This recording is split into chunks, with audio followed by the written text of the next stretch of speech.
Bocah perempuan berusia 10 tahun ini menjadi korban penjamretan saat tengah menunggu rombongan bis pariwisata melintas di Jalan Taman Aries Utama, Kembangan, Jakarta Barat.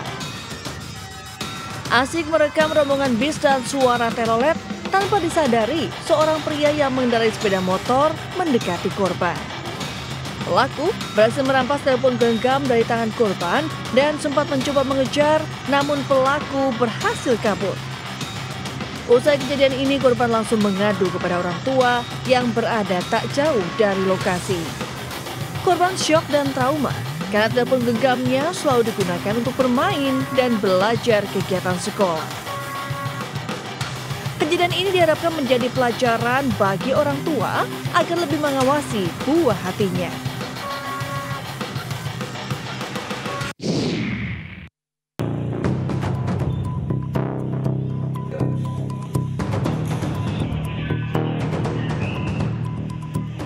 AZR berusia 19 tahun dan PSD berusia 22 tahun. Pasangan nikah siri ini harus mempertanggungjawabkan aksinya setelah melakukan penganiayaan terhadap anak kandungnya berinisial RMS yang baru berusia 3 tahun 9 bulan. RMS dianiaya oleh kedua orang tua kandungnya ini lantaran kerap muntah dan buang air besar tanpa memberitahu orang tuanya. Minimnya ekonomi, mereka pun dengan tega meninggalkan jasad anak kandungnya di sebuah ruko kosong di wilayah Tambun, Kabupaten Bekasi dengan ditutup menggunakan kain sarung. Warga sekitar yang secara tidak sengaja menemukan jasad korban melaporkannya kepada polsek setempat. Setelah dilakukan penyelidikan, keduanya berhasil diamankan di wilayah Karawang saat hendak melarikan diri ke kampung halamannya di Cirebon, Jawa Barat pada tanggal 8 Januari. Jauh-jauh dari Jawa cuma buat kalah. Dia sudah pecah dong. Wow, Banten jangan dilawan, bos. Rest area kilometer 21 Tol Jagorawi Minggu malam mencekam. Dua bus pendukung sepak bola PSIS Semarang hancur karena ulah supporter Persita Tangerang yang terlibat bentrok usai pertandingan kedua tim pada Minggu sore. Dalam insiden ini, kedua kelompok supporter saling melempar menggunakan batu dan benda keras lainnya. Akibat bentrokan ini, 4 orang mengalami luka ringan dan telah dibawa ke Rumah Sakit Cibinong untuk mendapatkan perawatan. Dia sudah pecah dong. Wow, Banten jangan dilawan, bos. Sementara itu, keributan juga terjadi antara rombongan supporter bola PSS Sleman dengan bus PO Sugeng Rahayu di Jalan Jogja Solo, Telanggu, Klaten, Jawa Tengah pada Sabtu malam. Keributan ini dipicu senggolan kecil antara bus PO Sugeng Rahayu dengan rombongan supporter. Bus PO Sugeng Rahayu kemudian berhenti meminta pertolongan ke anggota kepolisian. Namun supporter yang membawa 25 kendaraan dan 50 supporter bertindak anarkis. Mereka memecahkan bagian depan kaca bus Sugeng Rahayu hingga berserakan di jalan raya.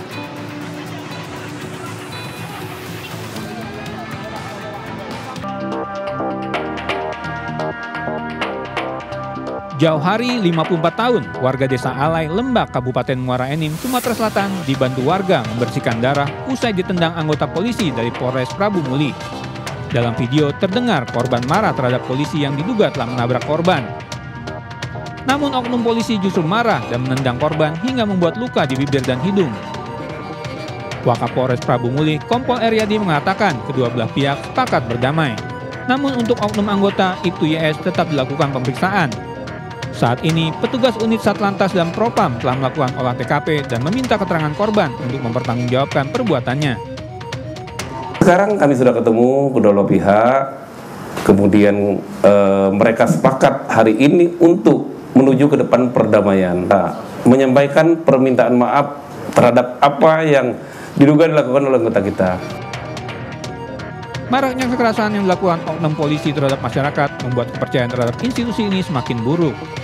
Dari Prabu Muli, Sumatera Selatan, Berry Brima, iNews melaporkan. Pelaku yang tabrak lagi. Ini dia. Seorang mahasiswa berinisial TMS, pelaku tabrak lari di Jalan Abdul Hakim, Kota Medan, akhirnya polisi. Polisi dan pelaku di Mapolsek Sunggap untuk menjalani pemeriksaan dan pengecekan darah. Pasalnya kuat dugaan pelaku mabuk sehingga menabrak 3 pengendara motor. Sebelumnya mobil jenis SUV yang dikemudikan pelaku menabrak 3 sepeda motor di Jalan Abdul Hakim, Kota Medan pada Minggu malam. Tibanya di kolam retensi Selayar, pelaku menabrak seorang pengendara motor dan penumpangnya hingga keduanya jatuh dan terluka. Namun sesampainya di Jalan Abdul Hakim, pelaku kembali menabrak 2 pengendara motor. Akibat kecelakaan ini, 3 orang meninggal dunia, sementara 2 lainnya terluka.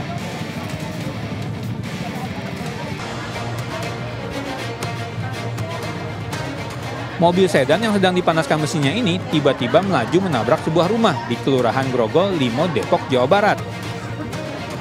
Akibatnya, seorang warga yang sedang duduk di teras rumah menjadi korban tewas. Sementara, pintu dan jendela rumah mengalami kerusakan. Menurut saksi, peristiwa bermula saat mobil yang parkir di depan rumah korban dipanaskan oleh UY, kakak dari pemilik mobil.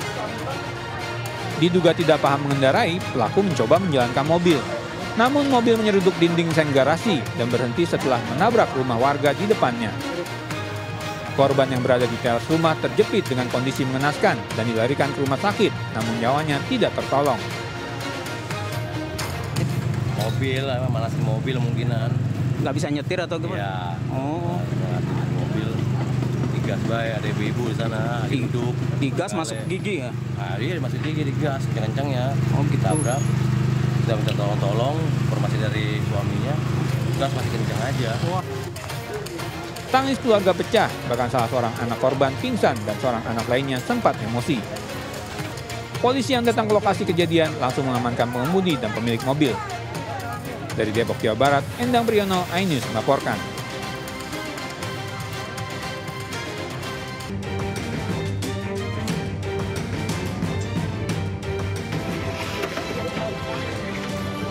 Sebuah kapal berbendera Malaysia dengan ABK warga negara Indonesia mengalami kebocoran di perairan Selat Singapura pada Minggu 12 Januari 2025. Salah satu kru menyalakan suar sebagai tanda bahaya dan minta pertolongan saat kapal nyaris tenggelam dan terombang-ambing.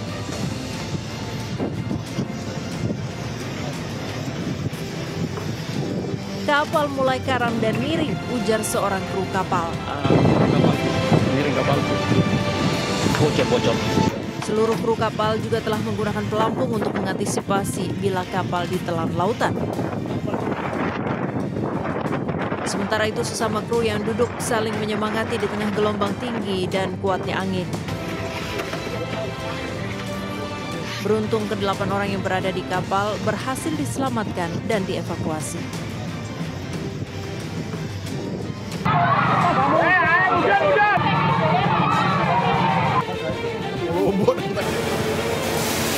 Kebakaran hebat melanda pabrik plastik pembuat tali rafia di Desa Mojongapit, Kecamatan Jombang, Kabupaten Jombang, Jawa Timur.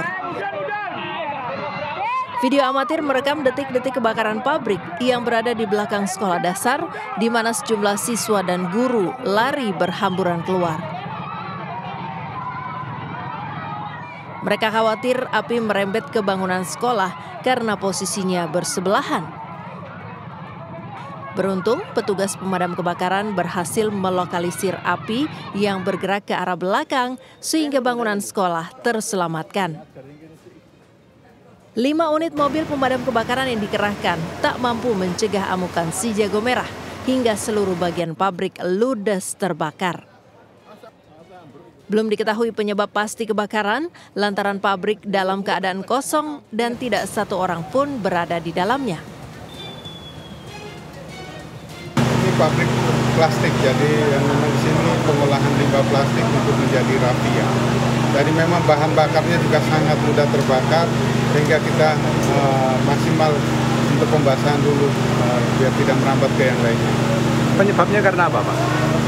Masih kita lihat perkembangannya karena kita masih fokus pada penanganannya. Petugas pemadam kebakaran juga masih terus melakukan pembasahan seluruh area pabrik yang terbakar agar tidak muncul kobaran api lagi. Sementara itu, pemilik pabrik masih mendata jumlah kerugian akibat terbakarnya pengolahan plastik untuk pembuatan tali rafia ini. Dari Jombang, Jawa Timur, Muhtar Bagus, iNews melaporkan.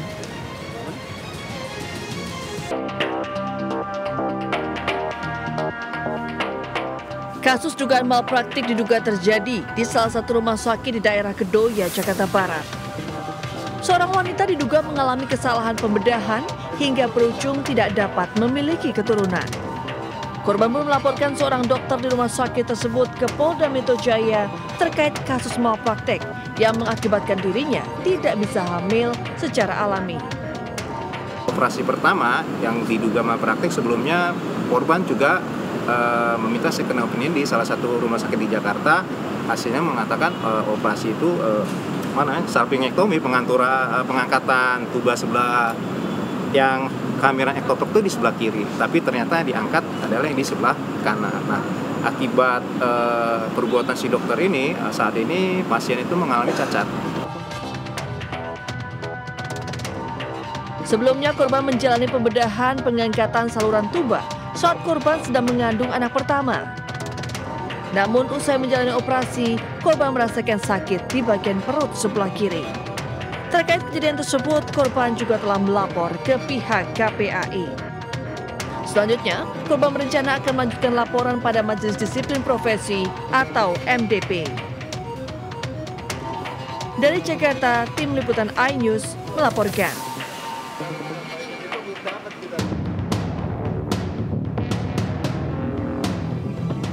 Hasto Kristianto selesai menjalani pemeriksaan di Komisi Pemberantasan Korupsi (KPK). Proses pemeriksaan berlangsung selama 3,5 jam dengan didampingi oleh kuasa hukumnya Magdir Ismail.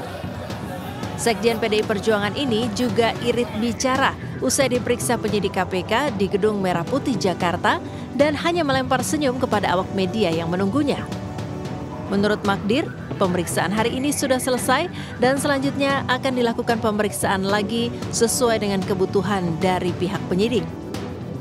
Pak Hasto pada hari ini diperiksa untuk 2 perkara, yaitu perkara suap dan yang kedua adalah perkara menghalang-halangi penyidikan. Selanjutnya, pemeriksaan-pemeriksaan yang akan dilakukan pada saat yang akan datang tentu kami akan ikuti sesuai dengan kebutuhan dari pihak penyidik. Setelah diperiksa, Hasto kembali pulang menaiki bus bersama 50 kuasa hukum yang mendampinginya. Sementara itu, juru bicara KPK, Tessa Mahardika, menjelaskan belum melakukan penahanan terhadap Hasto Kristianto usai menjalani pemeriksaan. Menurut Tessa, penyidik masih membutuhkan waktu sebelum melakukan penahanan terhadap Hasto. Meski begitu, KPK meyakini proses penyidikan termasuk penetapan tersangka terhadap Hasto sudah sesuai prosedur, profesional, dan proporsional. Penyidik masih membutuhkan waktu untuk memeriksa beberapa saksi yang masih belum hadir dan masih dibutuhkan.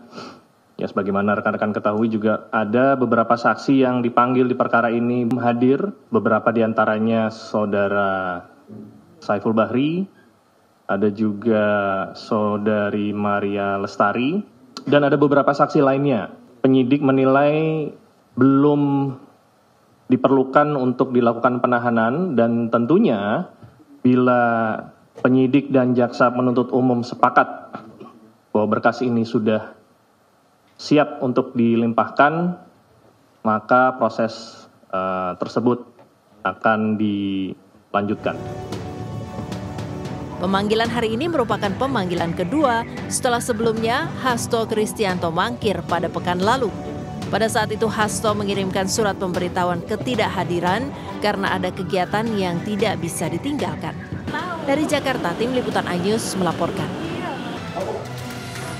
Rekaman detik-detik Kepala Dinas Tenaga Kerja dan Transmigrasi Provinsi Sumatera Selatan, Deliar Marjuki, terkena operasi tangkap tangan ramai di media sosial. Dalam operasi tangkap tangan tersebut, pihak Kejaksaan Negeri Palembang menemukan uang di bawah meja yang ditempati Kadisnaker Sumsel itu.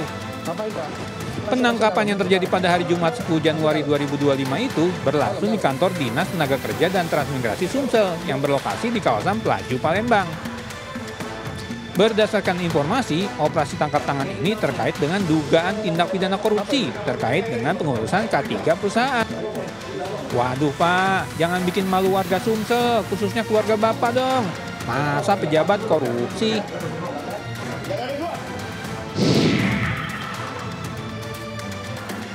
Sebuah mobil yang terparkir dan dilindungi koper anti debu ini jadi korban kejahatan 2 orang pencuri yang beraksi Minggu dini hari. 2 buah spion mobil milik warga Jalan Raya Gas Alam Sukatani, Depok, Jawa Barat ini disikat para pelaku kurang dari 1 menit. Alhasil, pemilik mobil yang hendak membuka koper mobilnya sontak kaget karena spion mobilnya sudah tidak ada saat bangun di pagi hari. Setelah melihat rekaman kamera pengawas, barulah diketahui spion mobilnya dicuri 2 orang pelaku. Wah, bener-bener nih maling, bikin susah orang aja.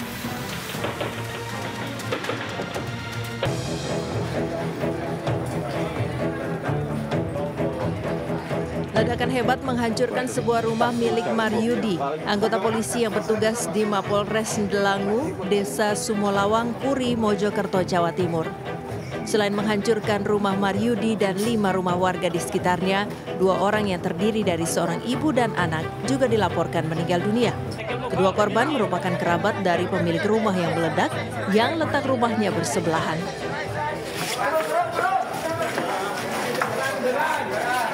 Menurut warga, ledakan terjadi pada pukul 9 pagi hari diduga akibat kebocoran gas LPG. Namun untuk menyelidiki penyebab pasti dari ledakan, Polda Jawa Timur telah mengirim tim gabungan dari Inavis Reskrim, Laboratorium Forensik, dan Kedokteran Forensik. Sementara menurut Kapolres Mojokerto, pihaknya menemukan tabung gas LPG 3 kg dan sejumlah peralatan elektronik di lokasi kejadian. Ia juga mendapat informasi jika pemilik rumah yang berpangkat Aibda ini memang memiliki hobi bermain alat elektronik. Pasca ledakan, Propam Polres Mojokerto langsung mengamankan Aibtu Maryudi dan membawanya ke Polres Mojokerto untuk dilakukan pemeriksaan. Tentunya pasca olah TKP ada serangkaian barang bukti yang kita amankan terlebih dahulu, kemudian yang bersangkutan selaku pemilik rumah sekarang sedang kami lakukan pendalaman.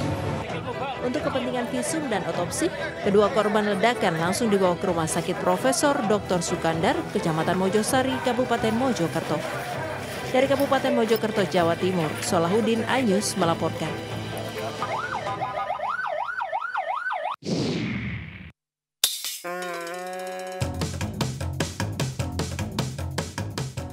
Wah, ada masnya naik motor sambil bawa pisang nih.